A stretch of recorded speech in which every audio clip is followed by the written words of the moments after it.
Hello everyone, कैसे हैं आप सब लोग। Welcome back to ICT virtual classroom Dehradun. मैं निखिल राणा। क्लास 9th का अपना मैथ्स का एक नया चैप्टर जो हमने स्टार्ट किया है, नंबर सिस्टम, उसको कंटिन्यू करते हैं। तो चलिए अपने क्लास शुरू करने से पहले हमेशा की तरह थॉट ऑफ द डे लेके चलेंगे बच्चों। तो आज का थॉट ऑफ द डे है success is the sum of several small efforts repeatedly often day in and day out. जी हाँ, सक्सेस क्या है? Sum of several small efforts है, छोटे छोटे एफर्ट्स का क्या है? सम है, जो आप हर दिन और रात करते हैं। Success the sum of several small efforts repeated often day in and day out. तो दिन रात हमको क्या करना पड़ता है? मेहनत। देखो, सक्सेस कभी भी एक से नहीं मिलती, उसके लिए कुछ चीजें आपको रिपीट करनी पड़ती है। और रिपीट वो चीज क्या है? वो चीज है आपकी मेहनत। मेहनत ऐसे नहीं एक बार आप करोगे, मेहनत हर दिन दिन रात आपको मेहनत करनी है अपनी चीज को अचीव करने के लिए, ठीक है, अपने गोल को अचीव करने के लिए। तो आप ये मत सोचिए कि आपको बहुत चीजें लाइटली ही मिल जाएंगी, उसके लिए कड़े परिश्रम की जरूरत है। तो चलिए, हमने लास्ट क्लास में हमने सीखा था कि number system, natural number, whole number, integers क्या होते हैं। फिर हमने डील की थी रैशनल नंबर के बीच में कि रैशनल नंबर्स क्या होते हैं। रैशनल नंबर के एग्जांपल में आपको बताया। फिर उसके बाद find 3 rational number between by rational numbers कैसे निकाले जाते हैं दो रैशनल नंबर्स के बीच में, उसके बारे में हमने डिस्कशन किया। फिर हमने इरेशनल नंबर क्या होता है वो आपको बताया। फिर इरेशनल नंबर, फिर मैंने आपको बताया था कि इरेशनल नंबर को प्लॉट कैसे करते हैं, उसके लिए आपको पाइथागोरस पढ़ के आना था। ठीक है, तो अब देखो यहाँ पे अगर मेरे को √2 को, आपके पास √2, √3, √5 ही है, तो √2 को अगर, और √9 भी है, बट √9 अभी बाद में पढ़ाऊंगा, अभी बस इंट्रोडक्शन के तौर पे आपको कुछ चीजें पढ़ा रहा हूँ। √2 को हमें प्लॉट करना है, √2 को हमें प्लॉट करना है नंबर लाइन में। तो हम कैसे √2 को नंबर लाइन में प्लॉट करते हैं उस चीज को जान लेते हैं पहले। तो पहले एक नंबर लाइन हम यहाँ खींच लेते हैं।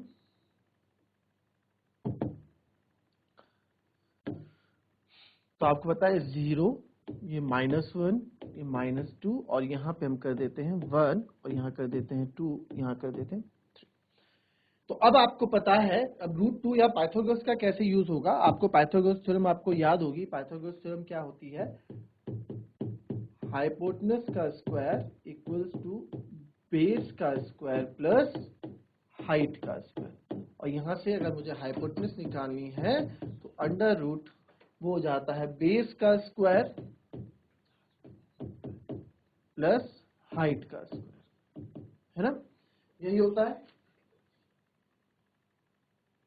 ठीक है, तो अब आप यहाँ पे देखो, जो हाइपोटेनस है हमारे पास, जो h है, यहाँ h हमें √2, ये हाइपोटेनस अगर हमारा √2 है, तो यहाँ मुझे इसको मैं 1 का स्क्वायर प्लस 1 का स्क्वायर लिख सकता हूँ। ठीक है, 1 का स्क्वायर प्लस 1 का स्क्वायर लिख सकता हूँ। तो यहाँ से एक चीज 1 का स्क्वायर, ठीक है, अगर 1 का मैं स्क्वायर कर रहा हूँ तो आपको पता है 1 का स्क्वायर बाहर आ जाएगा, बेस का स्क्वायर प्लस हाइट का स्क्वायर। तो यहाँ पे हाइपोटेनस आ गई आपकी √2, बेस आ गया आपका 1, और हाइट भी आ गई आपकी 1। ठीक है, इस तरीके से हमने चीजों को समझ लिया। h equal to p square plus b square. तो ये होता है ना हाइपोटेनस। ये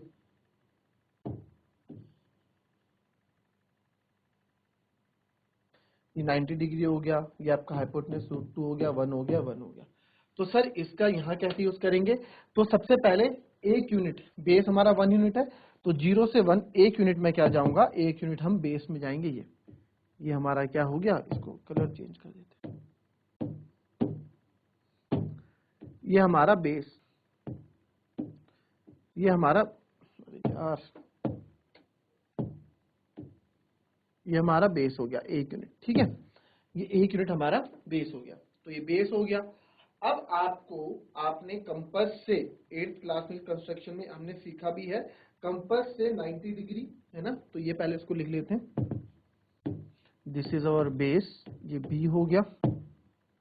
अब यहां से हम कंपास में 2 आर्क लगाते हैं, एक सेमी सर्कल खींचते हैं, याद आया? एक सेमी सर्कल खींचते हैं, एक आर्क इधर से, एक आर्क इधर से, और एक आर्क बीच में, और यहाँ हम 90 डिग्री बना देते हैं, है ना? इस तरह से कंस्ट्रक्शन करते थे। तो ये चीजें खराब ना हो, आपको याद है, तो मैं सीधा इसको कर देता हूँ। तो यहाँ से 90 डिग्री हम ड्रॉ कर लेंगे। आप चाहे प्रोटेक्टर का यूज कर लो, कोई दिक्कत नहीं। और इसकी हाइट मुझे कितनी रखनी है? जो हाइट है वो भी कितनी है, 1। तो इसकी हाइट भी मैं रखूंगा, इसकी हाइट भी मैं रखूंगा 1। ठीक है, ये हाइट भी रखूंगा मैं 1। क्लियर?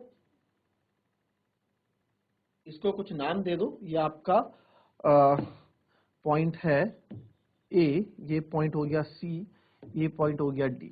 ठीक है, तो अब क्या करना है, अब आपको ये 1 हो गया, ये भी 1 हो गया, और जो अब इसको आप ज्वाइन कर दोगे AD को, ये आपका कितना हो गया, √2 हो गया। ठीक है, ये पूरा कितना होगा, √2 होगा, ये पूरा कितना होगा, √2 होगा। तो ये हमारा √2 हो गया, ये 1 हो गया, और ये भी हमारा 1 हो गया, यहाँ से लेके यहाँ तक, जिसको जो कि बेस है ना, ये बेस हो गया, हाइट हो गया, है ना। तो अब क्या करना है, क्या ये √2 है, नहीं, अब आप कंपास का यूज करोगे, कंपास को इतना स्ट्रेच करोगे, यहीं से जितना ही जा रहा है उतने पे आप पॉइंट कर दोगे, वो आपका √2 होगा। आपको बस ये ऐसे नापना है, ठीक है, ये कितना है, तो इसको मैं अंदर कर देता हूं, इतना है ना, इतना ही आप क्या करोगे, अब कितना है ये, इतना है, ठीक है, और इतना ही आप, जब ये आपने यहाँ कंपास कर दिया, अब यहां से आप रख के इतने में नाप दोगे। तो आप समझ पा रहे हैं ना, जितना हमने, ठीक है, जितना हमने इतना मार्क किया उतना ही हम यहां से लेके ये, उतना ही मैं यहां से लेके यहां कर दूंगा। तो ये मेरा, ये मेरा कंपास है, और यहीं से मैं इसको इतना कर दूंगा, तो ये मेरा यहाँ पे मेरा क्या हो गया, यहाँ पे हमारा √2 हो गया। तो आप यहाँ पे आप इजीली बता दोगे।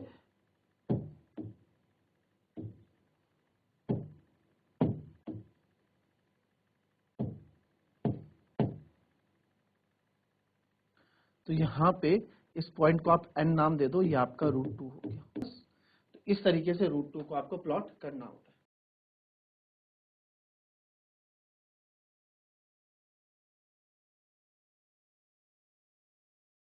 चलिए अब √3 पे आते हैं, सब देख लो क्योंकि काम आएगा आगे, है ना, √3। अब √3 के लिए भी, सबसे पहले √3 के लिए मेरे को अगेन हाइपोटेनस का square equals to under root perpendicular का स्क्वायर प्लस बेस का स्क्वायर, ये लिख देता हूं ना, हाइपोटेनस का स्क्वायर। तो hypotenuse equals to, not hypotenuse का स्क्वायर, हाइपोटेनस इक्वल्स टू ये होता है, ठीक है। तो अब हाइपोटेनस हमने पाइथागोरस थ्योरम पढ़ी थी ना पीछे, तो hypotenuse equals to under root base का स्क्वायर प्लस हाइट का स्क्वायर। तो हाइपोटेनस यहाँ पे मैं ले रहा हूँ √3, अगर ये √3 है, अगर ये √3 है, तो इसको मैं लिख सकता हूँ 1 + 2, तभी तो √3 होगा, है ना। इसको तो मैं 1 का स्क्वायर लिख सकता हूँ बहुत इजीली से, 1 का स्क्वायर 1 ही रहेगा, है ना। बट अगर 2 के लिए क्या करेंगे, तो अगर 4 होता तो 4 को मैं 2 का स्क्वायर लिख सकता था, है ना, क्योंकि इस चीज से मिलाना है हमको बेस का स्क्वायर।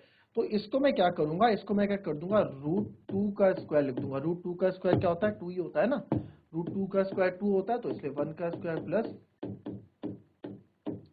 √2 का स्क्वायर। अब √2 का स्क्वायर कर दिया, अब चीजें हमेरे पास मिल गई, हाइपोटेनस हो गया मेरे पास √3, बेस हो गया मेरे पास √2, और हाइट हो गई मेरे पास 1 सेंटीमीटर।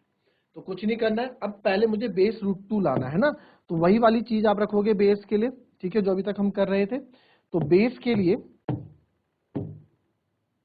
ये 0 ले लो, ये 1 ले लो, ये 2 ले लो, तो और पीछे ले लो, क्योंकि माइनस का तो काम नहीं है। तो 0 ले लो, 1 ले लो, 2 ले लो, और 3 ले लो। तो अभी हमने जैसे सेम बनाया था पहले, वैसे ही सेम बना देंगे, क्योंकि √2 इसमें है, √2 का इन्वॉल्वमेंट इसमें। तो पहले √2 तक हम जाते हैं ना, जैसे ये गए √2 तक, तो हम यहाँ √2 तक जाएंगे। तो यहाँ पे आप देखेंगे, ये यहाँ से ये था 1,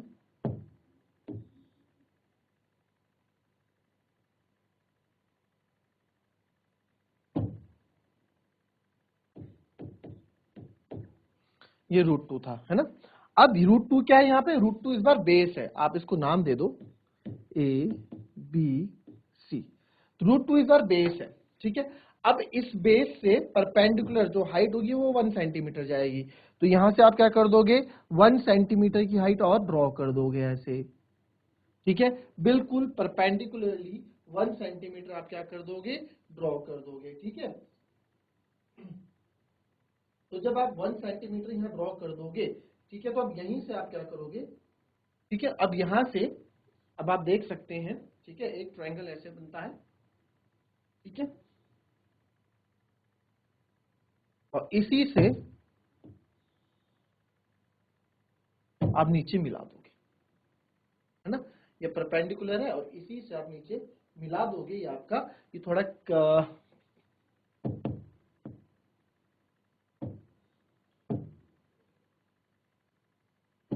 यहाँ से एक बिल्कुल परपेंडिकुलर 90 डिग्री, और यहीं से आप ऐसे इसको कर दोगे, ये आपका √3 हो जाएगा। ठीक है, ये √3 हो जाएगा, क्योंकि अब देखोगे आप, ये हमारा 1 हो गया, ये परपेंडिकुलर हमारा बेस हमारा √2 हो गया। इसको थोड़ा और पतले से लिख देते हैं। This is √2 base, this is 1 और दिस इज हाइपोटेन्यूस, ये हो गया √3 लॉन्गेस्ट साइड। ठीक है, इसको नाम दे दो यहाँ पे कुछ, यहाँ पे इसको नाम दे देते हैं D। ठीक है, तो AD, तो जितना ये है बच्चों, ठीक है, जितना ये है उतना ही मेरा यहाँ ये जाएगा। तो यहाँ पे मेरा एक आ जाएगा, कोई पॉइंट आप ले लो, इसको ले लो G, तो ये आपका √3 हो गया। ठीक है, दिस इज द √3। क्लियर? तो इस तरीके से आप प्लॉट करेंगे। कॉपी कर लो।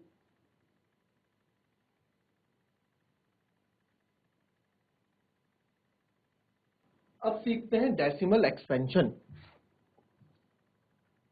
नेक्स्ट जो इसमें टॉपिक में है डेसिमल एक्सपेंशन। तो डेसिमल एक्सपेंशन में क्या है, 3 मैं लेता हूं। पहले ले लेते हैं 10/3। तो 10/3 को हमने डिवाइड किया, तो 3 से 10 को जो हमने डिवाइड किया, तो 3 3 ज़ा 9, 10 में से 9 गया 1, पॉइंट लगाएंगे 0। 3 3 ज़ा 9, 10 में से 9 गया 1, पॉइंट लगाएंगे, पॉइंट लगा हुआ है 0, तो 3 3 ज़ा 9, 10 में से 9 गया 1, दिख रहा है मैं सेम वही चीज लगाया, पॉइंट लगाया था 3 पॉइंट, तो यहाँ मेरे पास आ गया 3.33, इसका ये आ गया।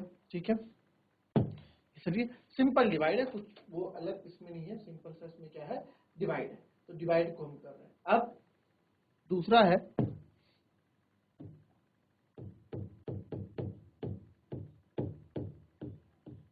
7/8। 8 से हमने 7 को डिवाइड किया, तो क्योंकि ये छोटा नंबर है तो हम पहले पॉइंट यहाँ पे लगाएंगे, पॉइंट। ठीक है, तो एक 0 यहाँ पे हो जाएगा। 8 7 ज़ा 56 और 8 8 ज़ा 64,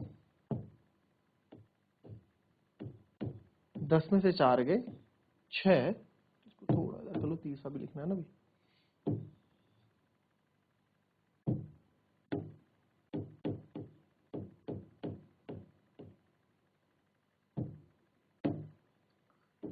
एट से डिवाइड किया 7 को, पॉइंट लगाएंगे तो इधर 0 आ जाएगा, तो 8 8 ज़ा 64,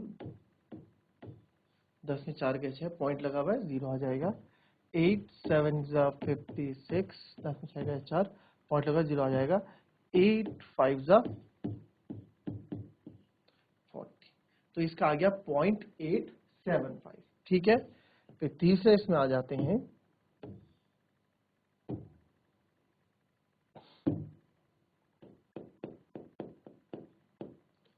तीसरा है हमारे पास 10/7 होगा,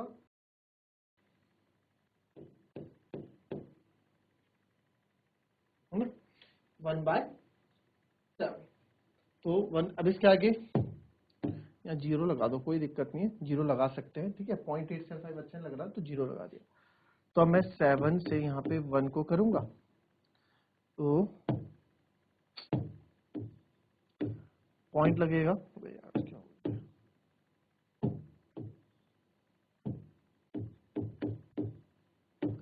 पॉइंट लगेगा 0, 7 1 जा 7, 10 में से 7 गए 3, 0 लग सकता है। 7 4 जा 28, 0 लग सकता है। 7 2 जा 14, यहाँ तो हमने रुक गए 0 पे, फिर यहाँ चलते रहेंगे, फिर 0 लग सकता है। 7 8 जा 56, फिर 0 लगेगा। 7 5 जा 35, 7 6 जा 42, 7 5 जा 35, फिर एक 0 लग जाएगा। 7 7 जा 49, फिर 1 बच गया, वही चीज वापस आ गई, 1 बच गया तो यहाँ 0 लग जाएगा। फिर 7 1 जा 7, 10 में से 7 गए 3, 0। 7 4 जा 28, यही चीज रिपीट कर जाएगी, 1 4 2 8 5 7 फिर से रिपीट कर जाएगा, है ना, क्योंकि वापस से 7 1 से डिवाइड हो गया। तो ये कुछ डिवाइड करने के तरीके हैं। अब जैसे आप यहाँ देखो, इस पे तो इसका आंसर हमारे पास आया 3.333 क्योंकि रिपीट कर रहा है। तो इसको आप लिख सकते हो 3.3 के ऊपर केवल बार। ठीक है, इसका 3.3 के ऊपर केवल बार लिख दोगे। बार का मतलब कि बार बार रिपीट हो रहा है, ये डिजिट बार बार रिपीट हो रही है। अब यहाँ कुछ नहीं है तो आप इसका कोई आंसर सीधे 0.875, इसका आंसर 0.875 लिख दोगे डायरेक्ट, जो आप डिवाइड करोगे। यहाँ आपने लिख दिया 3.3 बार। ठीक है, अब वैसे ही अब यहाँ पे क्या करोगे, यहाँ पे आपका आ जाएगा 0.14285 के बाद बार, यानी कि पूरा रिपीट कर रहा है। फिर से ये नंबर पहले एक बार लिखा जाएगा, उसके बाद फिर से रिपीट करेगा, तो इसमें ये बार का इसका मतलब होता है। ये कॉपी कर लेंगे।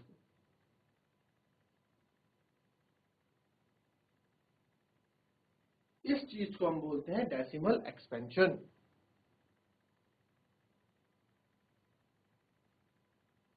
चलिए, अब इसी के साथ तीन नए वर्ड्स, तीन और चीजें हम इसमें सीखेंगे। वो होता है आपका, एक होता है टर्मिनेटिंग और एक होता है नॉन टर्मिनेटिंग।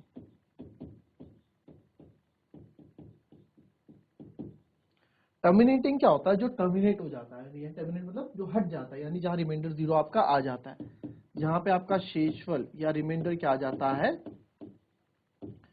0 आ जाता है। और नॉन टर्मिनेटिंग जहां पे रिमाइंडर नहीं आता, जहां चलता रहता है। तो आप देख सकते हैं कि अभी इसमें ये है, तो ये इसमें रिमाइंडर 0 आया है हमारा, तो दिस इज टर्मिनेटिंग। ठीक है, अब आप देखेंगे कि नॉन टर्मिनेटिंग, जहां पे आपका नॉन टर्मिनेटिंग नहीं होता हो, वो चलता रहता है, चलता रहता है। तो नॉन टर्मिनेटिंग मतलब क्या होता है, रिमाइंडर 0 नहीं आता, तो आप बोल सकते हैं जब रिमाइंडर 0 नहीं आता उसी का उल्टा नॉन टर्मिनेटिंग, तो ये हमारा क्या हो गया, ये नॉन टर्मिनेटिंग भी हो गया।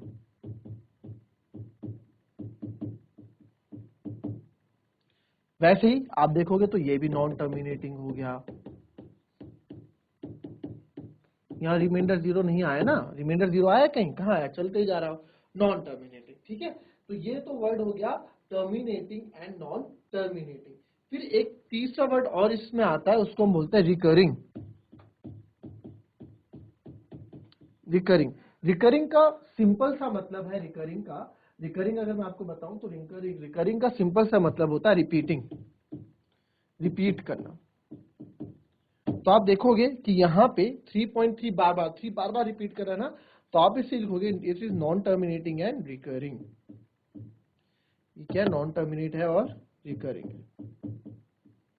ठीक है, रिकरिंग मीन्स जो रिपीट हो रहा है बार बार। ठीक है, अब आप देखोगे यहाँ भी सर रिपीट हो रहा है, तो आप बोलोगे yes non terminating and recurring. काफी सिंपल नॉन टर्मिनेटिंग वाले भी होते हैं, बोला वो रिपीट नहीं करते, बट सॉल्व होते ही रहते हैं, होते रहते हैं, होते रहते हैं, होते रहते हैं, बट रिपीट नहीं करेंगे, बट 0 भी नहीं आएगा। ठीक है, ऐसे भी नंबर्स होते हैं, आपको आगे देखने को मिल जाएंगे। तो इसको कॉपी कर लेंगे आप लोग, और ठीक है,